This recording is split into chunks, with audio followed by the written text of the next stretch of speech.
What is going on, guys? You got Tone here, bringing you a draft analysis recap, whatever you want to call it. This time we are doing the ICBA, or the International Competitive Battling Association, season number 1. So just to clarify, it's already been posted up, the rules and updates. The video will be posted, the link in the description. All the links to the other 15 coaches will be in the link as well. I'm not gonna mince words here. I'm just gonna jump right into it because I suck at intros. So just to start off with the draft, draft order was randomized. We had the number 7 pick in the draft, and I'm actually really excited about the team I drafted because anyone who's seen me battle, anyone who has battled me knows that I like to draft bulky stuff.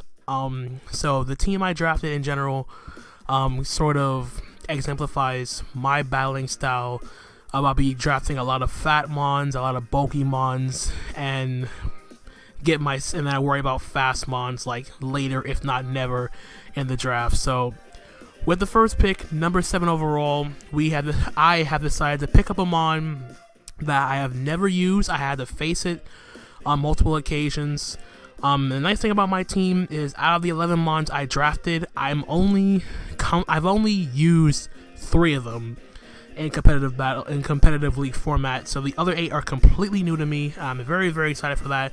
And my round 1 pick was one of those 8 mons that I'm using for the first time. So the first Pokemon I drafted, number 7 overall, you see it on your screen here, we picked up Celesteela. And my process behind Celesteela was, I wanted to start off something with well, not only something new, but something bulky, something that can come in on hits, eat up hits for days, has great stats across the board. Its 61 speed can be mitigated by the fact that I can run Autotomize and all that stuff, but mostly it's going to be a very bulky defensive mon, a very tanky mon, something that can eat up those hits, dish them back just as hard, stab, heavy slam, coverage with flamethrower to deal with opposing steel types, earthquake.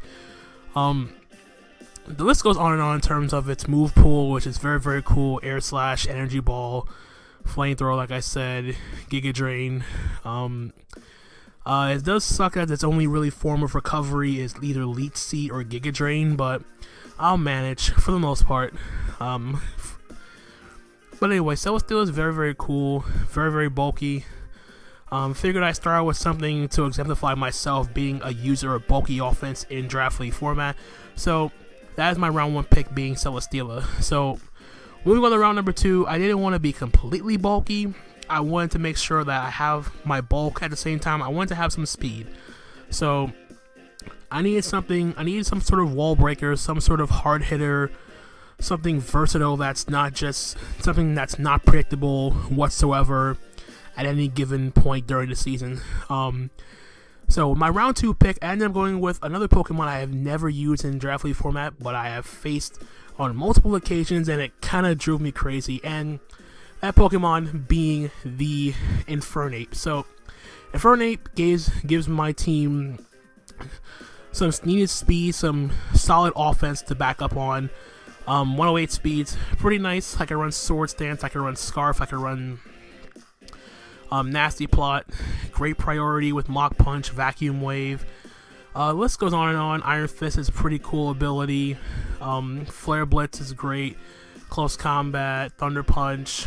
Wide variety of options at my disposal with Infernape here. I hated to face it, considering the fact that it can run so many sets to counteract any one team, and if you're not prepared for Infernape for most sets of Infernape, you're going to be in deep trouble, and hopefully that will be the case for me heading into this new season and all that stuff. So round 2, I'll be picked up Infernape just to give myself some offense right off the bat, because I knew Infernape wouldn't last to round 3, and I figured I'd try to get some offense to complement Celesteela with its ability as a tank, so to speak. So that is my Infernape for round number 2. So now round number 3, I was figuring out, I wanted to try to get a bulky water, and at the same time I didn't want to continue with my holding on to that hectic me kind of having a Manaphy obsession, which was surprising. I believe Manaphy was still on the board when it was my turn again. I think it drafted like the pick right before mine, so it was kind of tempting to try to grab Manaphy if it was still available, but I figured if I wanted a bulky water type, I'd try something new. This mon may not fit my ideal build for bulky offense, considering how passive it can be against most teams, but I figured I'd try it out at least once, give it a go. Why the heck not? I mean, not really a sort of sense of new toy syndrome, but just a sense of me getting a feel for different mons, getting stuff out of my comfort zone. So my round 3 pick may have been a stretch, but I ended up going with Toxapex, and the reason I went Toxapex here, not to do the whole Celesteela Toxapex core and all that stuff, but mainly trying to get myself a bulky water type. I know there were other options available in terms of a bulky water type, but I wanted something with access to recovery, something that can provide my team with toxic spikes, considering bulky offense teams tend to wear things down with either chip damage from either toxic spikes, as Toxapex does provide, and being a great pivot in general for bulky offense / balanced teams with its ability and regenerator. Makes it a solid mod in general in terms of the capabilities that Toxapex can provide. It is passive because its offenses are absolute crap. However, if I can get some T-Spikes up, get some support for my Infernape or my Celesteela, wear things down, make it easier for them to clean up and all that stuff, I feel as though Toxapex is worth the pick. Maybe a stretch for round 3, but nonetheless, I do feel like Toxapex can put in some work. It may not be something I bring on a week-to-week basis, which is kind of the struggle with something like Toxapex being so passive, but I can make up for it since the fact it does get hazed for 7 mons and all that sort of stuff. So Toxapex is my round 3 pick. So now we move on to round number 4. And I figured keep moving the bulky route, keep utilizing and picking up mons that can benefit from my first 3 mons. We have the tankiness with Celesteela, offense, potential wall breaker with Infernape, and we have the T-Spike setter and bulky pivot in Toxapex. So I wanted to keep that route going. I wanted to pick up Pokemon that can benefit from Toxapex support, something that can act as a very solid win con, in my opinion. And this mon is very, very potent in draft league format. Underrated to some, but not by me, because I have used this mon before in previous leagues. So my round 4 pick had to go pick up the good old Ranunculus here. So Ranunculus gives me win con with Calm Mind, Trick Room. The list goes on and on about how well Ranunculus can do, how well Ranunculus is in general. Also gets Regenerator, so sort of a little bit of a mini core with Toxapex, as Toxapex can Ranunculus can take these psychic hits for the Toxapex. Toxapex eats up the bug attacks aimed at Ranunculus and all that other stuff. And dark type attacks are eaten up by my Infernape, although it's sort of a offensive check at this point. But Ranunculus also benefits from Toxic Spike support, wearing things down, having access to recover and all that stuff. 3 solid abilities. Well, Overcoat is more of an understatement if I was running like a weather team with like a sand team or hail team, but spoiler alert, there is no sand. There is no weather team whatsoever on this team. Mainly will be Magic Guard or Regenerator if I feel cheeky or whatever, but for the most part, Ranunculus gives my team bulky win con, which is nice considering that it can at times be kind of a hindrance, but I don't really think so, since Ranunculus is very, very bulky, very, very fat and all that stuff. Base 110 HP, base 125 special attack, all that stuff. Calm Mind, Trick Room, access to Thunder Wave, so I don't necessarily have to be extremely fast or all that stuff. So Ranunculus has a lot of stuff going for it, and I'm glad to have Ranunculus back on my team. So moving on now to round number 5. I figure at this point, one of the main things I needed to try to get was, for the most part, hazard removal. Because I didn't have any spinners, I didn't have any defog users. So I figured since I have toxic spikes on my I can run toxic spikes, Toxapex or whatnot. I try to keep my hazards up on my field. I don't really have anything weak to rock yet, but not losing the spike sack is it's kind of detrimental because my team relies on itself being healthy at all times, and Celestial doesn't have any reliable recovery, but it is immune to spikes, so that's sort of counteracted there. So round 5, I wanted to go for a spinner, and I figured going for a spinner here over a defogger would benefit me more, considering not much is there to spin block, as the list of ghost types are pretty scarce in terms of spin blocking, but this mon is very nice because it can spin and it can spin block, and of course the only Pokemon that's can rapid spin and spin block is of course the Delmies. So getting Delmies here, again, new Pokemon to me. Steelworker, its only ability, getting extra stab on its Steel type move, with its signature move being Anchor Shot, attack as a Trapper, Rapid Spinner, Grass Ghost typing, pretty decent all around stats. Probably the only thing that sucks about Delmies is if it probably had a reliable recovery and or a way to get it had like priority like Shadow Sneak or something like that, that would have been pretty nice. But nonetheless, a Rapid Spinner, essentially 3 stab attacks, can't go wrong. There's pretty much nothing else to say about Delmies. It's because basically its role is just to come in, rapid spin, trap potential threats to my team, and then try to whittle it down with either Power Whip, Shadow Claw, whatever coverage move, third coverage move it gets. But mainly it's going to be my bulky rapid spinner for the team. So that is Delmies in a nutshell for the most part. So seeing my team now, the main thing I needed at this point was sort of an electric check. And I didn't really have much in terms of hazards other than Toxic Spikes, Toxapex, and Infernape with Stealth Rock. So round 6, I decided to go for a little bit more offense as I'm drafting really fat, and I don't want to be slow to the point where stuff like base 70s get a free roam on my team. So I wanted to go offensive, try to get like at least an offense with Stealth Rock or something that prevents me from bringing Stealth Rock on my Infernape all the time. So going along the bulky route, so to speak, I did go with Crocodile in round number 6, and the reason why I went for Crocodile round 6 because it gives me a psychic check, it gives me a electric check for the most part, another Stealth Rocker. Intimidate is nice for my bulky mons, making it easier stuff from like my Ranunculus to set up Calm Minds on physical threats. Makes it easier for me to check physical mons with Toxapex. Infernape can come in, probably set up like Swords Dance or Nasty Plot.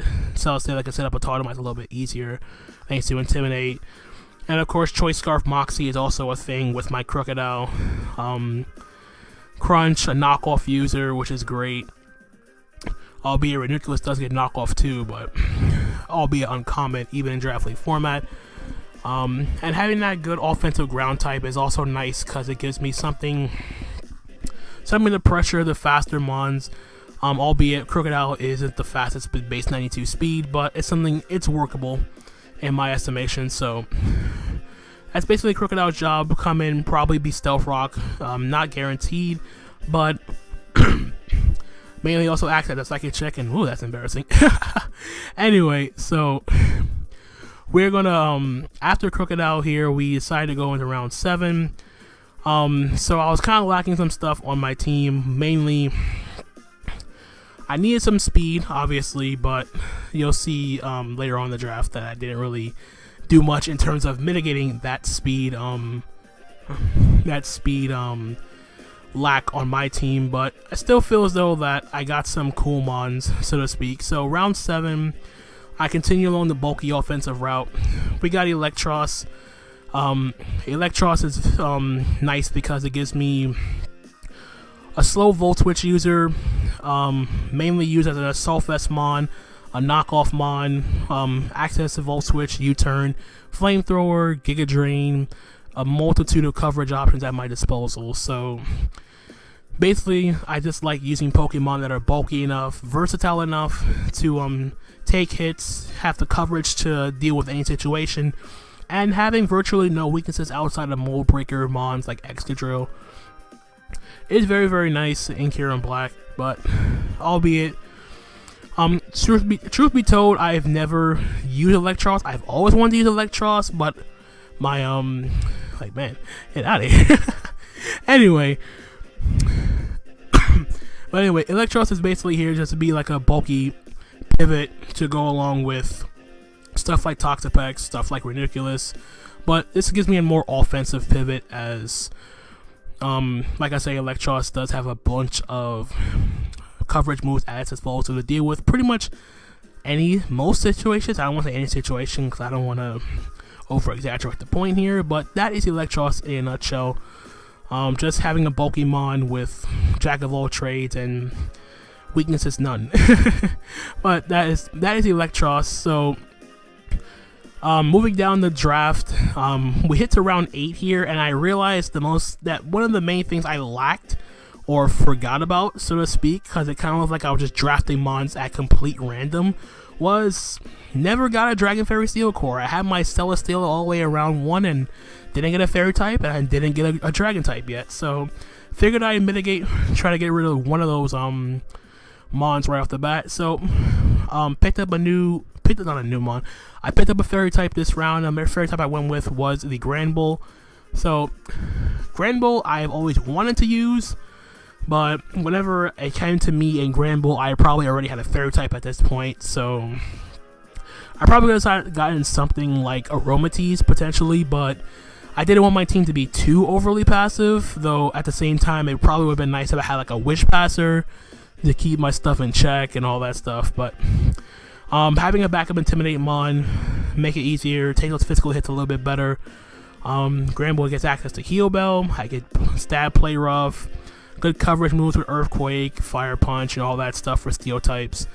Multitude of coverage options and all that stuff, albeit slow, but it is a good tanky pivot. It can be a very good physically defensive mons take those dark attacks, be a knockoff absorber and all that stuff. So that is pretty much Granbull right there in my round 8 pick.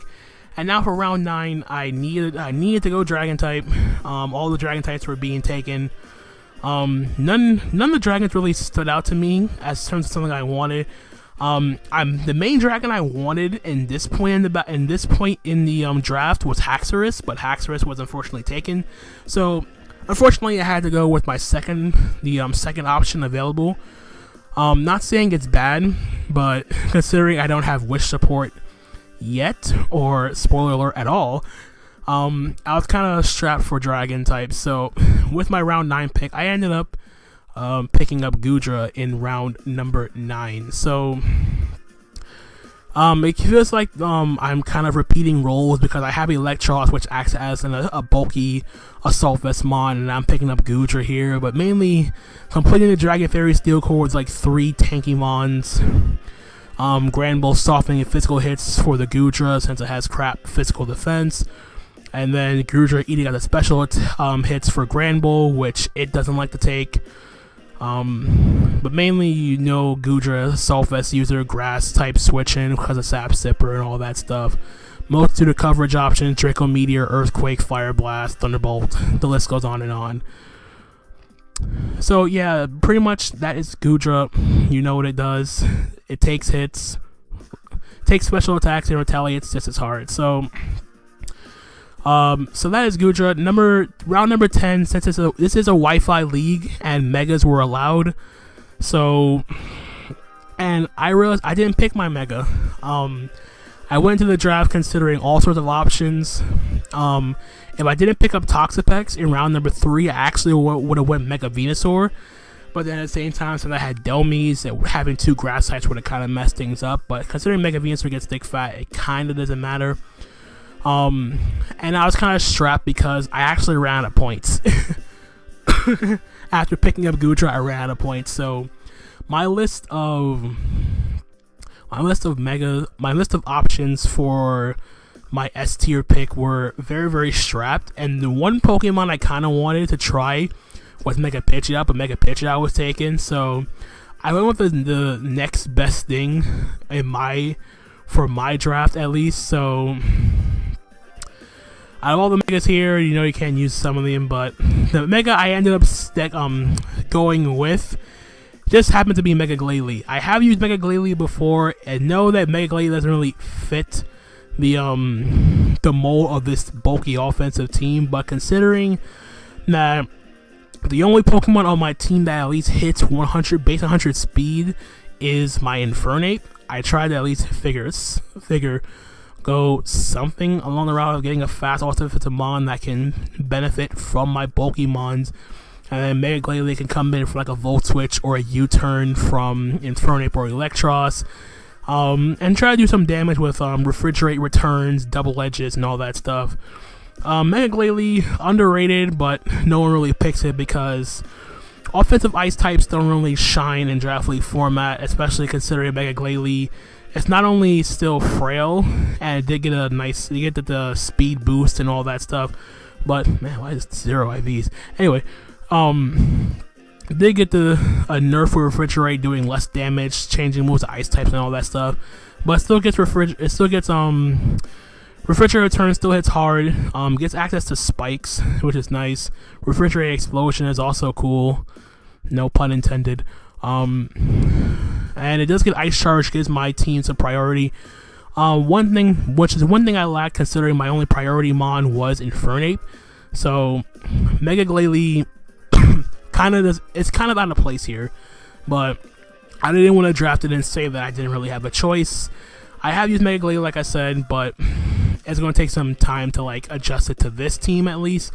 So that's Mega Glalie for you. And my last pick, what was I? Anyway, my last pick, I didn't really have to pick this mon, considering it already overlaps with some of my other mon's roles, but my last pick I ended up picking Piloswine, and the reason I picked Piloswine, not because I was familiar with it, because I have it in another league.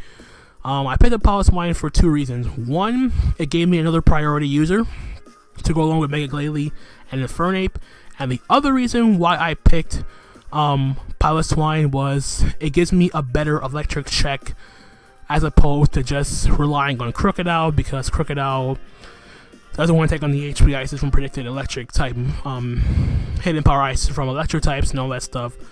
Piloswine can do that because of Eviolite, thick fat, all that stuff, give it a ice and fire resist and all that stuff. The team may undergo some changes. I might get a Wish Passer for my team because bulky offense could use something like a bulky Wish Passer or something like that. But anyway, that is a team that I am going to be using for Season 1 of the ICBA. If you guys did enjoy my draft, feel free to leave a like, leave a comment, and all that stuff. I'll leave the links to the ICBA channel and to all the coaches in the link in the description down below. Uploads for this league will be coming up on Mondays, so I hope you stay tuned. Week 1 will be next Monday against Super Gassy and the New York Shellmets. I hope you guys are looking forward to it as much as I am. But until then, until the next time, guys, my name is Anthony, aka Tone. I'm gonna catch you guys on the flip side. Later!